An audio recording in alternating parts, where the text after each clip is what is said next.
el de los niveles de ingreso medio, pero todavía está muy lejos de lograr una cobertura semejante a la de los ingresos más altos del país para la educación media superior.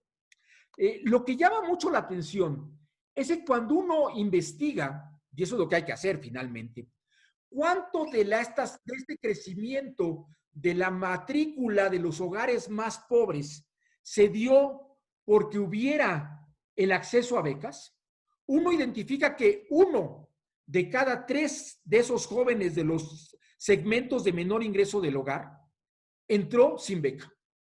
Y de los quintiles de ingreso 2 y 3, entraron sin beca entre 2 de cada 3 y 3 de cada 4. O sea, en México, el anhelo de los hogares por lograr una participación en la educación de los jóvenes se ha ido cristalizando a pesar, y en la mayoría de los casos diría a pesar, de no tener un acceso a becas. O sea, seguramente la beca va a facilitar que estos hogares que ya lograron incorporar a sus hijos a la educación media superior puedan tener un poco más de apoyo económico para lograrlo. Pero incluso sin becas, hubo un gran esfuerzo de la sociedad mexicana para incorporarse. De hecho, 1 de cada 2 jóvenes que incrementó la matrícula entre esos 12 años, lo hizo sin tener el apoyo de una beca. ¿Son importantes? Sí, sí son importantes. Sin embargo, las familias buscan cómo lograr y salir adelante. Ahora, el problema de las becas es que desafortunadamente pareciera que toda la ecuación está determinada por el lado de la demanda. Y hay un tema que tiene que ver con la oferta. Yo tuve el privilegio de participar en el diseño del programa antipobreza, programa Oportunidades Prospera, a finales del siglo XX.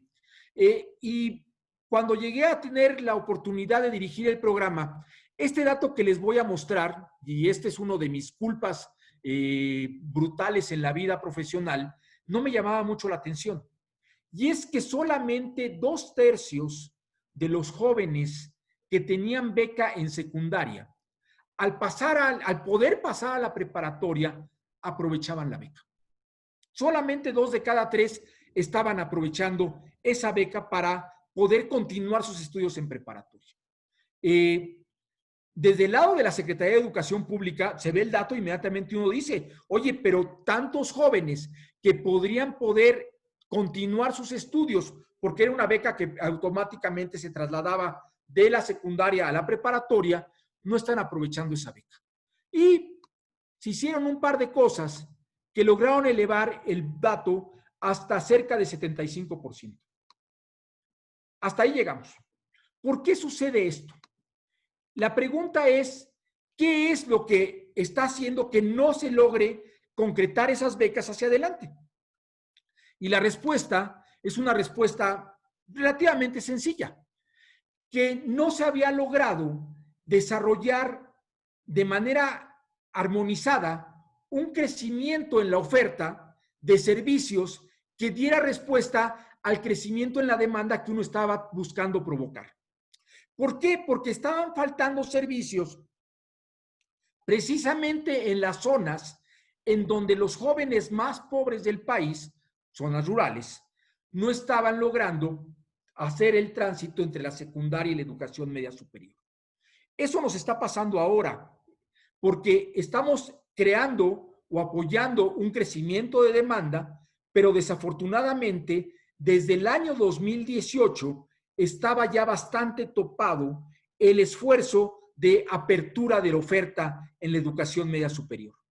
En los años del 15, 16 de este siglo, el crecimiento se dio principalmente a través de la apertura de unos servicios que aprovecharon la infraestructura de las telesecundarias y que llevan el nombre de telebachilleratos comunitarios.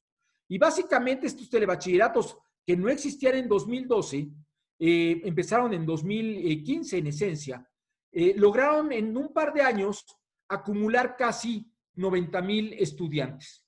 Esos 90,000 estudiantes es el crecimiento que uno tiene cada año, principalmente por el efecto de las becas.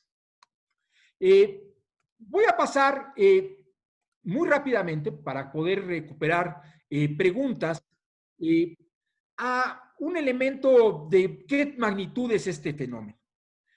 Hoy en día tenemos en México más de 7,000 secundarias que no tienen acceso a un servicio de educación media superior en 5 kilómetros. Más o menos esa es la distancia que uno debería buscar en términos de accesibilidad en un contexto rural. En una ciudad, 5 kilómetros son fácilmente recorridos. En un contexto rural, caminando es 1 hora. Este es un número con relativamente pocos estudiantes, multiplíquenlo por unos 30 si quieren, pero de todas maneras nos refleja cómo realmente el país podría beneficiarse de un esfuerzo de planeación que pudiera llevar adelante la concreción de las becas mediante el aumento de la demanda. Paso a la tercera dimensión. También se dice que las becas van a ayudar a que los jóvenes eleven su rendimiento. Bueno, aquí voy a usar la evidencia de un muy bonito estudio que se llama de ganancia educativa. Y ya voy terminando. La ganancia educativa lo que hace es medir cómo avanzan los aprendizajes equiparables de una persona, Daniel Hernández, en el tiempo a mi misma persona, Daniel Hernández. ¿Esto cómo lo hacemos? Lo hacemos vinculando a través de la clave del examen a los niños de secundaria con ellos mismos en preparatoria, al terminar la preparatoria. Esto se hace con las pruebas, en su momento eran enlace, y nos permite ver qué nivel de aprendizaje tenían en tercero de secundaria y qué nivel de aprendizaje tienen en tercero de preparatoria. Estas son las curvas separando a los jóvenes en 3 niveles socioeconómicos, en nivel 1, 2, 3. El nivel 1 es más bajo que el nivel 3. Usamos datos de contexto. Estos exámenes tienen cuestionarios muy sofisticados que nos permiten estimar las condiciones socioeconómicas de los jóvenes y se corrobora lo que uno desafortunadamente sabe, que es que los grupos socioeconómicos de mejor condición social tienen aprendizajes más elevados que los grupos socioeconómicos de menor condición social. Esta es la brecha básicamente asociada al proceso socioeconómico para comunicación, que es lengua materna, y para matemáticas, donde incluso entre el nivel 2 y 3 se empieza a crear una brecha que no existía en la secundaria. Bueno, esto ya lo sabemos que estas cosas desafortunadamente no se han corregido en México, pero lo que nos importaba saber es qué pasaba con las becas.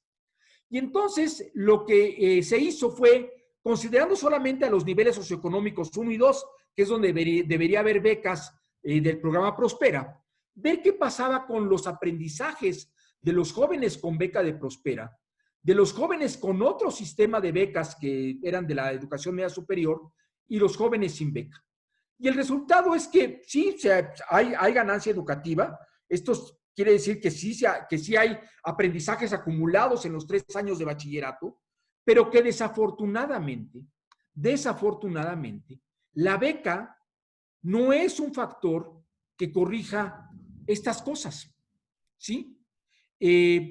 Les recuerdo, por favor, que si tienen preguntas, las vayan colocando en el chat para que las podamos responder en unos minutos que terminemos de esta primera introducción. Entonces, tenemos esta brecha. La beca no logró cerrar la brecha, pero es que la beca no tiene por qué cerrar la brecha. Seguramente ayuda a que los jóvenes y las jóvenes puedan utilizar tiempo para estudiar en su casa en lugar de tener que trabajar, pero sabemos que el aprendizaje de las escuelas está altamente asociado al trabajo que hacen los docentes. Esa es una realidad. Mientras mejores docentes y mejor trabajo tengamos, tendremos mejores aprendizajes. Y este es un dato de unos estudios que realizaron un par de colegas del CIDE, la doctora Razo, la maestra Cabrero, sobre observación de aula de la media superior en México. Y lo que encontraron en un primer modelo es que afortunadamente la gran mayoría de los maestros estaba buscando que los alumnos aprendieran. 7 de cada 10 minutos se estaban utilizando en el aula actividades de aprendizaje. 25% se utilizaba en administración de clase y 4% estaban con docentes que no estaban haciendo su trabajo. Este debería ser como 18%. O sea, este debería ser como 75, 78%, de acuerdo a la norma que se utiliza en el mundo. Sin embargo, el problema que se vio es que si bien se dedica la mayor parte del tiempo a tratar de enseñar, solamente del lado de los estudiantes, 1 de cada 2 minutos, los estudiantes estaban enganchados en lo que estaba pasando al frente del salón. O sea, algo no estaba checando en términos del esfuerzo que hacen los maestros para que los jóvenes pudieran estar aprendiendo, porque no lo lograban enganchar. Esto no lo corrigen las becas. Esto desafortunadamente no se ve corregido por el efecto de las becas. Este estudio se amplió y se trató de comprender. Este es el año siguiente, se volvió a los mismos videos para volverlos a estudiar. Ahora se usó otra rúbrica y se trató de encontrar qué es lo que hacía que ese enganchamiento no sucediera. Y hay 3 dimensiones básicamente del quehacer de los maestros con los estudiantes en un aula. Tenemos trabajo emocional, que es ser amables, atentos, escucharlos, llevar a cabo la administración de clase, que tengamos orden, que haya participación, que haya un caos controlado, si eso es lo que se desea. Pero la principal parte de la enseñanza tiene que ver con lo que se denomina el apoyo pedagógico. Y esas escalas van entre 1 y 7. El apoyo emocional en México está a nivel medio, es aceptable. La administración de clase es muy alta. Las aulas mexicanas de media superior de todos los tipos son bastante participativas, productivas, pero la parte del apoyo pedagógico es donde desafortunadamente los maestros y las comunidades escolares no están teniendo demasiado éxito. Y esto sucede principalmente porque hay un par de áreas en los que no logramos un magnífico trabajo. Y es cómo preguntar a los estudiantes, cómo explicarles lo que queremos que suceda y cómo retroalimentarlos a lo largo de una clase. Ahora, ¿eso cómo se arregla? Pues eso se arregla principalmente mediante reforzamiento técnico para que los maestros puedan realizar mejor estas tareas. Sin embargo, cuando uno investiga cómo se autoperciben los maestros en estas tareas, uno encuentra que, al igual que en todo el mundo, esto no es una cosa especialmente de los maestros mexicanos, hay una altísima autopercepción de eficacia de parte de los docentes, en todo el mundo, no solamente en los maestros mexicanos. Y solamente 1 de cada 4 considera que requeriría mejorar su conocimiento de contenidos, mejorar su conocimiento de métodos de enseñanza y mejorar su conocimiento de prácticas de aula. La evidencia nos diría que, desafortunadamente, esta autopercepción no corresponde a la realidad y que deberíamos estar buscando impulsar de alguna manera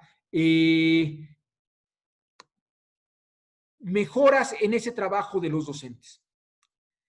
En estos 2 años se ha privilegiado en los recursos destinados a las becas y los recursos asignados a esta tarea de formación docente, lo que tienen es una disminución de más o menos la mitad de lo que tenían en el año 2018, que a su vez ya tenían una disminución de lo que habían presentado en el año 2016, que fue el año más importante de la educación.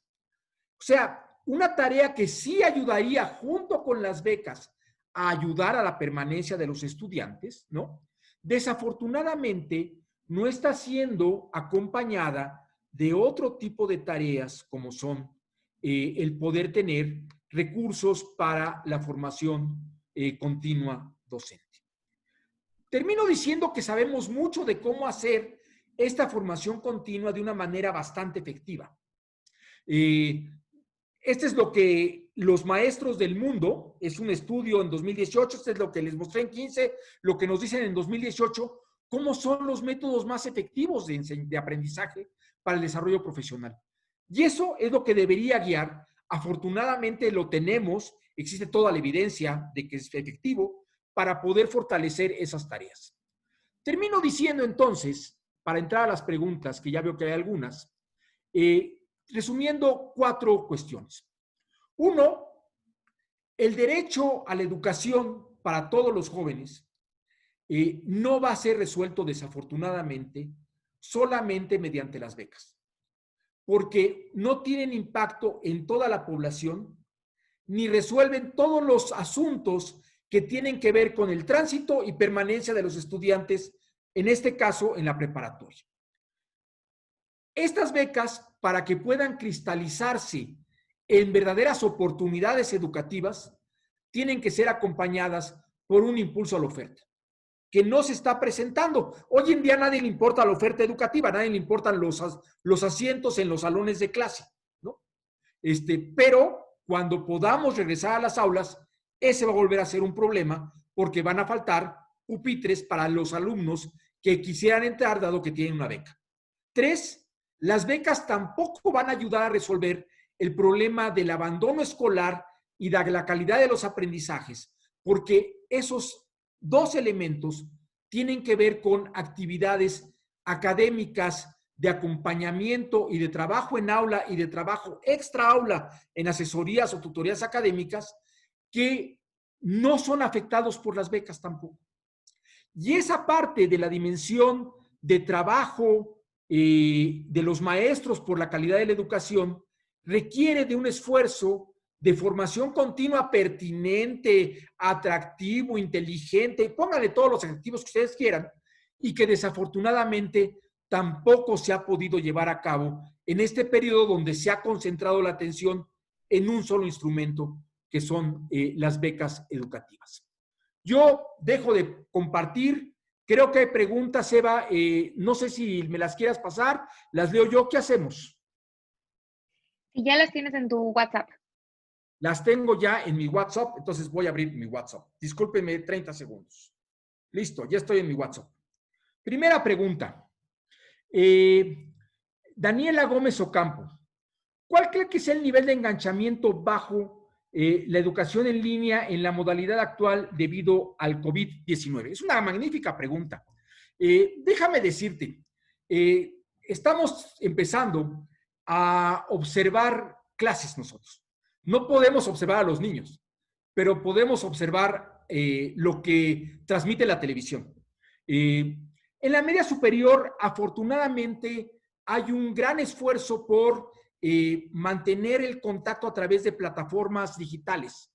Y es más viable lograrlo porque aproximadamente 60% de los jóvenes en preparatorias, en nivel general, tanto públicas como privadas, reportan tener acceso a Internet y computadoras en su casa. Voy a pensar en tu pregunta básicamente para lo que es la secundaria, si me lo permites. Y lo que yo he visto, tengo todavía que acumular más evidencia, hoy es jueves, tenemos 4 días de clase, pero lo que yo he visto hasta el momento es que los contenidos son relativamente apropiados. Estoy viendo clases de matemáticas, pero que tienen un ritmo demasiado acelerado. Y eso no ayuda al enganchamiento de los niños. No sé cuál es el porcentaje, eso lo sabremos hasta que podamos hacer preguntas a estos alumnos con un poco más de tiempo, pero creo que hoy en día yo no apostaría a un enganchamiento más allá del 50%, para lo que yo he visto en clases muy temprano, 8 de la mañana, porque se mueven muy rápido las clases.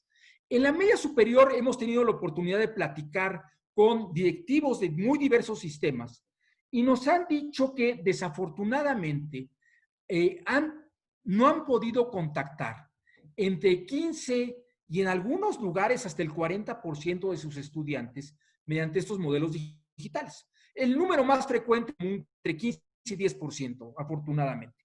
O sea, tenemos que hacer las clases mucho más atractivas y tenemos que darle pausa y ritmo de aula a una clase. Siguiente pregunta. ¿Qué retos tienen los gobiernos locales en el tema de mudar a la educación en línea? Me la hace Julio Aranda. Mira, yo creo que básicamente el gran reto de este momento tiene que ver con conectividad. Y si yo tuviera que apostar, apostaría más que nada a buscar un gran acuerdo nacional para lograr una, se llama huella de cobertura digital, suficientemente amplia, suficientemente poderosa, suficientemente accesible para la gran mayoría de los hogares mexicanos. Esa debería haber sido nuestra apuesta, puede ser todavía nuestra apuesta. Los gobiernos locales principalmente deberían estar apoyando a que se lograran esas conectividades a nivel local. Es una tarea que yo creo que las regiones pueden avanzar de manera quizá más acelerada en algunos lugares del país que lo que podría hacer el gobierno central, porque un solo paquete no va a alcanzar por las características para todos. Araceli Ortega, de Monterrey. En México solo existe educación para docentes de educación básica y no de EMS. ¿Existen en el mundo escuelas normales para preparar profesores de media superior? Hasta donde yo sé, no las hay. Hasta donde yo sé, las escuelas normales siguen estando enfocadas solamente a educación preescolar, educación primaria y educación secundaria, así como educación indígena y educación especial para personas con alguna discapacidad. La pregunta es si queremos tener escuelas normales.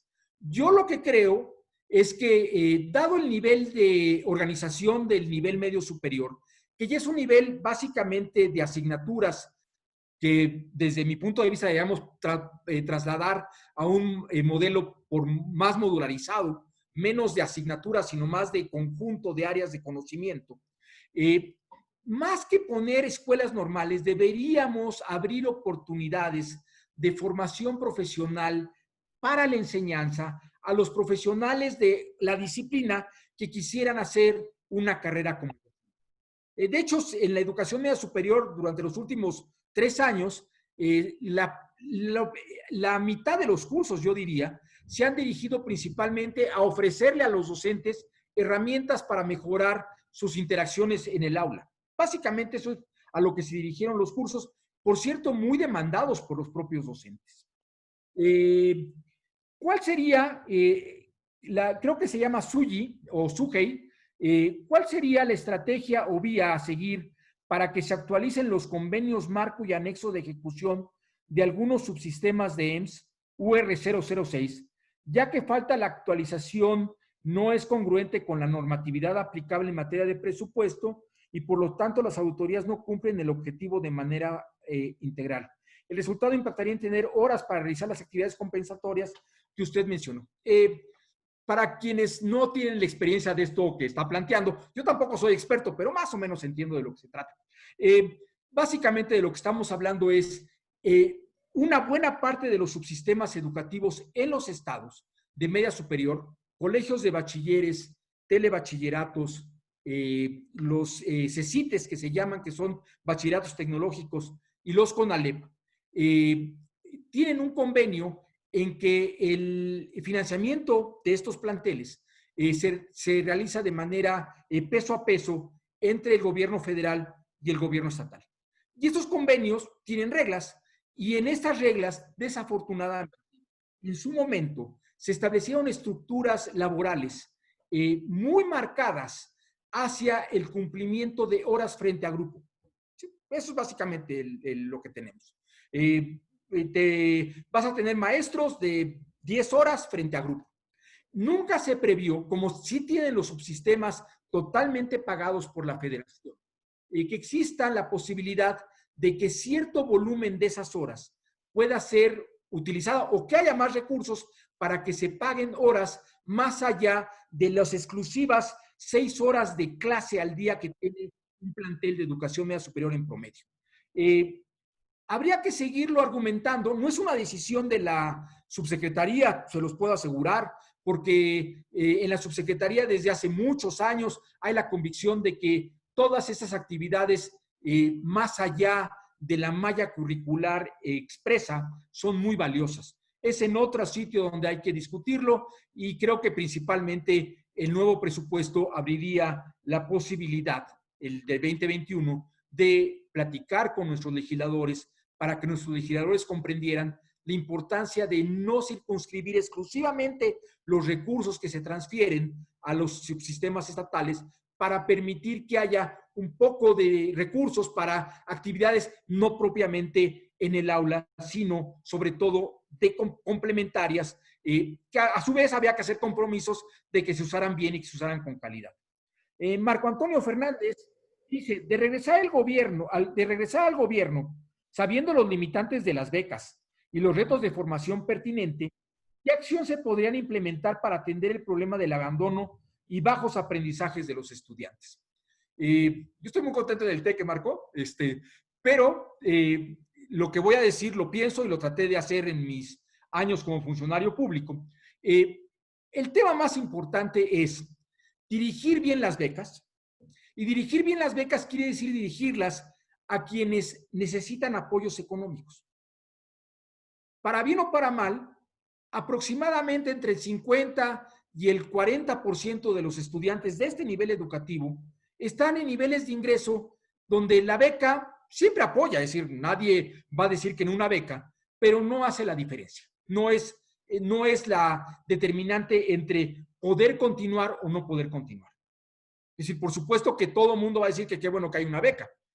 Digamos que siguieran las becas. Eso, si hubiera recursos, no habría ningún problema. El problema es que no tenemos recursos para todo lo que hay que hacer.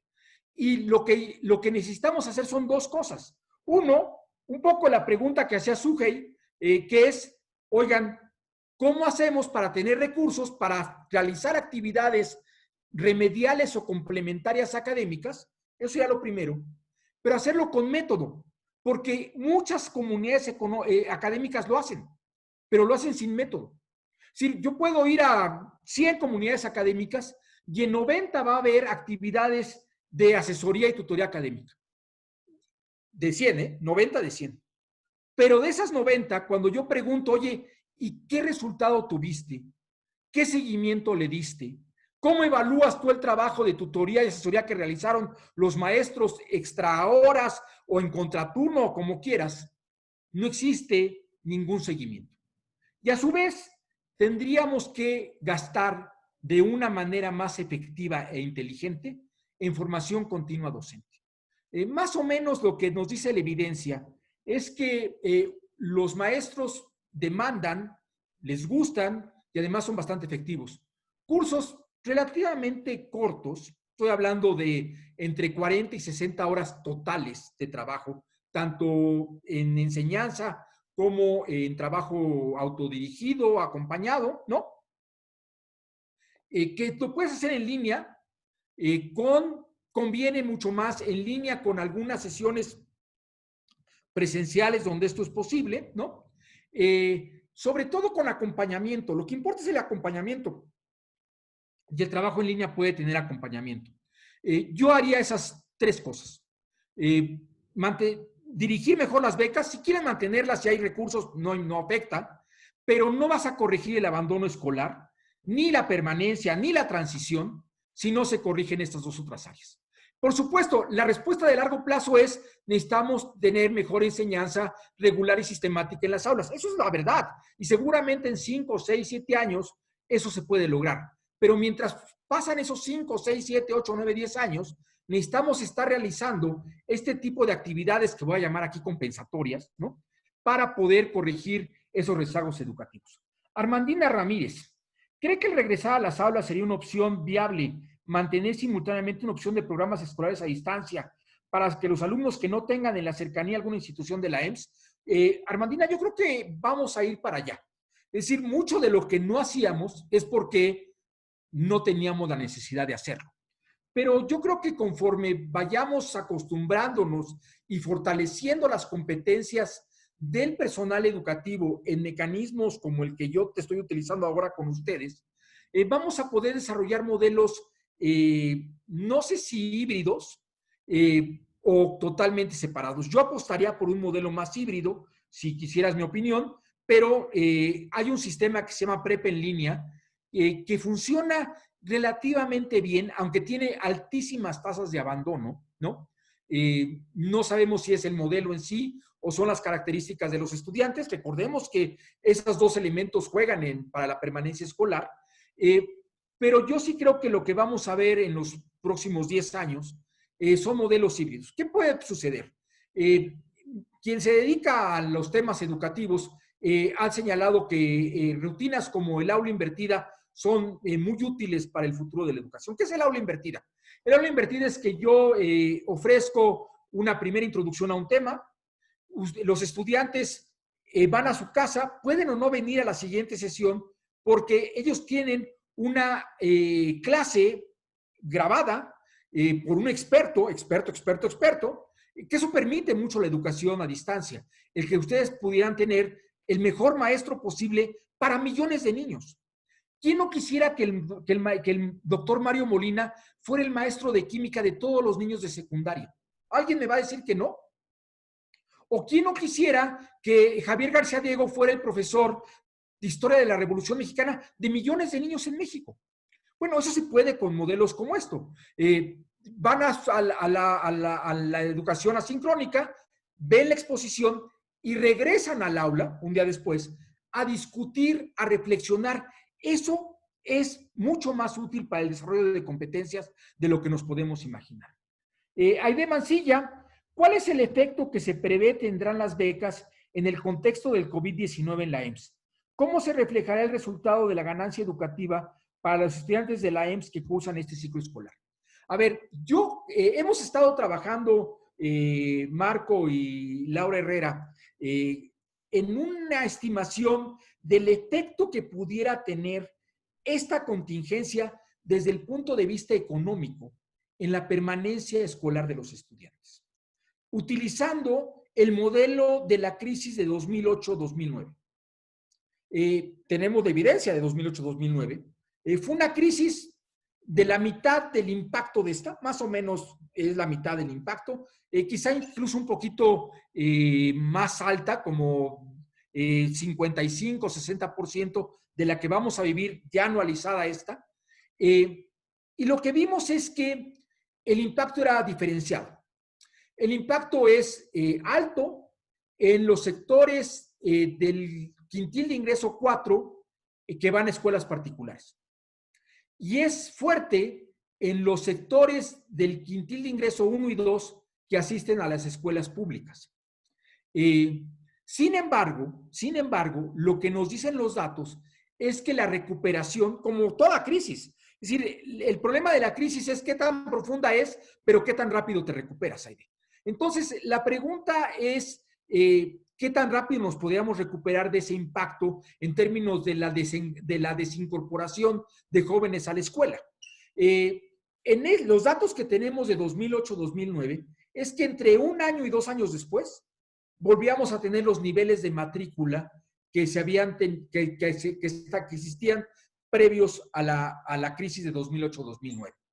En términos de aprendizaje, es un poco más serio el problema, porque la evidencia nos cuenta que, y son estudios muy bonitos, de cuánto pierden los niños aprendizajes en las vacaciones. En las vacaciones los niños pierden aprendizajes. Y esa pérdida de aprendizajes oscila alrededor de como el 10% más o menos. En este momento, pues al no haber escuelas, a pesar de que tengamos todos estos mecanismos a distancia, pues uno podría partir de la hipótesis de que al menos un 10% de los aprendizajes se van a perder. Y por lo tanto, tus curvas de ganancia educativa, las cuales, debo señalar, no vamos a poder medir, porque desafortunadamente no se van a realizar exámenes como los que son Planea o Enlace en este año, no podremos medir estas ganancias educativas, al menos para la generación que concluya en el 2021 y la que concluyó en el 2020. Entonces, por lo menos 2 generaciones no vamos a tener posibilidades de realizar ganancia educativa si tuviéramos los elementos para hacerlo. Uno podría suponer que la pérdida deberá oscilar en por lo menos un 10%. No tengo ya más preguntas. No sé si hay alguna otra. No, son todas las preguntas. Pues muy bien. Creo que estamos terminando en tiempo, además, sorprendentemente. Quiero de vuelta agradecerles a todas y a todos ustedes el que nos hayan acompañado. Desafortunadamente, algunos bromistas interrumpieron el flujo de la clase en los primeros 5 o 10 minutos. Es una cosa que uno debe acostumbrarse en este país tan polarizado y tenso. Espero que les haya sido útil. Ese es un esfuerzo que hacemos en la Escuela de Gobierno y Transformación Pública por compartir las cosas que estamos trabajando en nuestras áreas académicas con la sociedad, con gente que esté interesada, y espero dentro de algunos meses poder volver a tener la oportunidad de poder volverme a reunir con ustedes para comentarles de algunas otras áreas sobre las cuales estamos trabajando. Les agradezco muchísimo y les deseo una muy buena tarde y estamos en contacto. Muchísimas gracias a todos.